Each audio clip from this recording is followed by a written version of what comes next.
Bismillahirrahmanirrahim. Assalamualaikum warahmatullahi wabarakatuh. Bapak-bapak, ibu-ibu, mas-mas, mbak-mbak, khususnya adik-adikku sekalian yang dirahmati Allah dimanapun Anda berada. Kembali di IIP Channel bersama saya IIP Wijayanto. Kali ini kita akan membahas tema jika ada 3 hal ini, mantan tidak akan pernah bisa melupakanmu. Ya, jadi ada 3 hal yang akan membuat mantan selalu teringat kepada kita.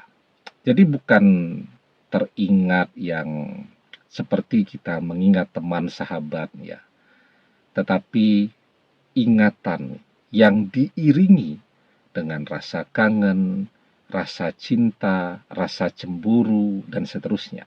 Nah, sebabnya ada 3. Yang pertama, jika kita adalah cinta pertama dalam hidup mantan.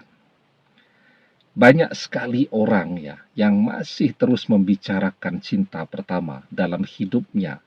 Walaupun dia sudah menikah, sudah memiliki keturunan, bahkan mungkin juga sudah menua.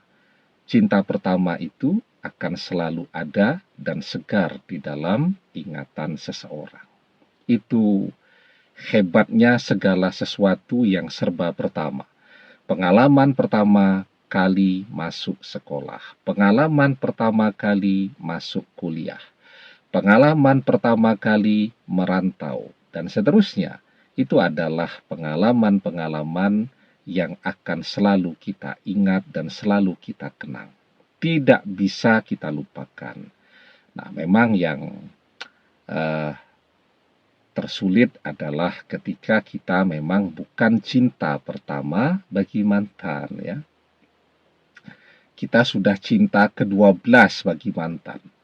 Sebelum kita sudah ada 11 hati yang mengisi hari-hari mantan. Maka mudah saja bagi mantan kemudian untuk melupakan kita seperti yang terjadi pada saat ini. Padahal kita ingat betul kan, saat kita masih terus bersama mantan selalu tuh cerita tentang mantannya yang pertama. Dia jatuh cinta kepada guru les bahasa Inggrisnya, misal begitu ya.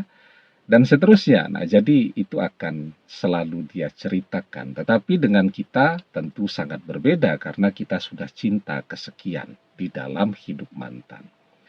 Sebabnya yang kedua, ketika mantan tidak kunjung bisa menemukan seseorang yang lebih hebat dari kita. Jadi pengganti kita itu selalu levelnya, kelasnya ada di bawah kita. Ya. Baik itu dari ganteng atau cantiknya di bawah kita, baik itu dari kebaikan hatinya, baik itu dari pengorbanan yang mau dia berikan. Pasangan baru mantan itu semuanya pelit-pelit ya. Sementara dengan kita dia minta apapun, kita akan berjuang untuk bisa memenuhi segala permintaannya. Pasangan baru mantan tidak pernah memberikan perhatian kasih sayang sehebat yang pernah kita berikan. Orangnya egois ya. Misal mantan kemalaman, pulang kerja. Apa kata pasangannya? Ia pulang sendiri aja. Sementara dengan kita, mau pulang jam 12 malam, bahkan jam 3 pagi pun kita selalu standby. Siap untuk mengantar jemput mantan apapun kegiatannya dan dimanapun dia berada. Kenapa kita sanggup seperti itu? Mengurangi waktu tidur kita, waktu istirahat kita. Karena besarnya rasa cinta yang ada. Ya. Jadi ketika mantan tidak kunjung menemukan seseorang yang sehebat kita, otomatis dia tidak akan pernah bisa melupakan kita. Selamanya dia akan terkenang terus ya, dengan apa yang pernah dia jalani, kebahagiaan apa yang pernah dia rasakan saat masih bersama kita dulu. Nah, Yang ketiga, tapi sebelum kita bahas lagi yang ketiga, jangan lupa ya, yang belum subscribe untuk memencet tombol subscribe dan menyalakan lonceng notifikasi agar Anda selalu mendapatkan pemberitahuan video-video terbaru dari channel kesayangan kita ini. Dengan subscribe, doa-doa kita selalu terhubung sehingga kita selalu bisa berdoa bersama-sama ya.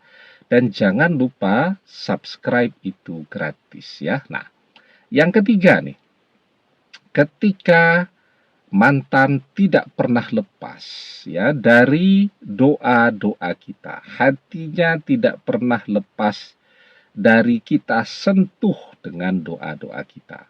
Kita pernah membahas ya kemarin menyentuh hati mantan dengan cara memanggil dia di dalam doa-doa kita. Saat kita berdoa itu, energi kita berada pada puncaknya.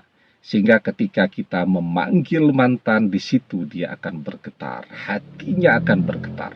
Teringat kita. Ya. Nah, karena itu, jangan berhenti berdoa. Ya.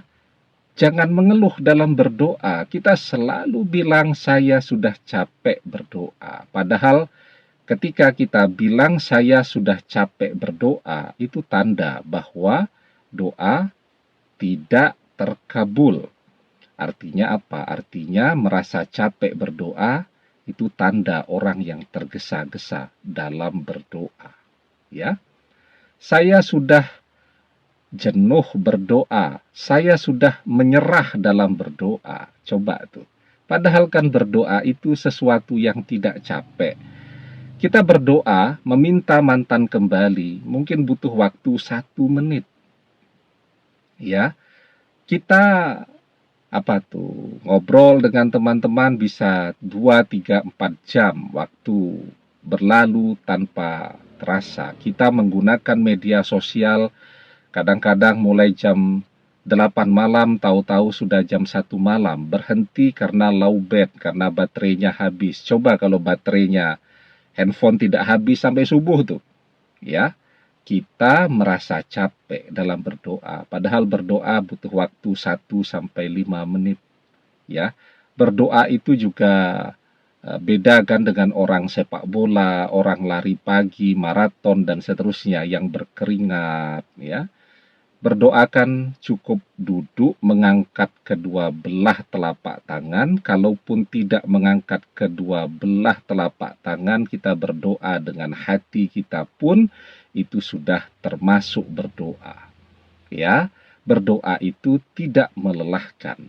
Berdoa itu tidak capek, tapi sayangnya kita malas di dalam berdoa.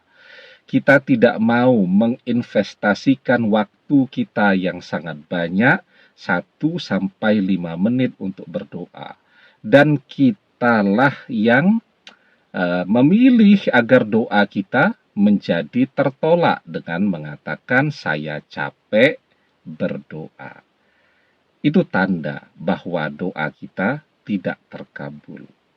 Di dalam sebuah hadis kita diajarkan, yustajabu li ahadikum malam ya'jal yaqulu qad da'watu rabbi falam yastajibli.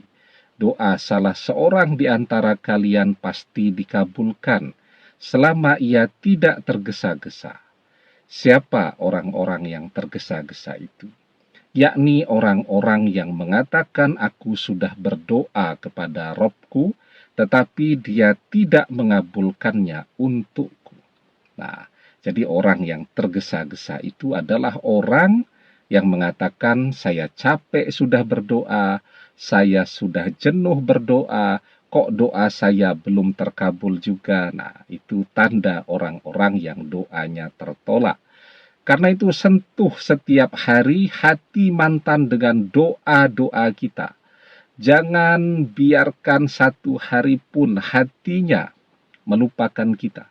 Ya, agar dia tidak melupakan kita, kita panggil dia di dalam doa-doa kita. Jika itu kita lakukan terus, maka selamanya mantan tidak akan pernah bisa melupakan kita. Demikian, semoga bermanfaat. Wallahu a'lam bissawab, billahi taufik wal hidayah. Assalamualaikum warahmatullahi wabarakatuh.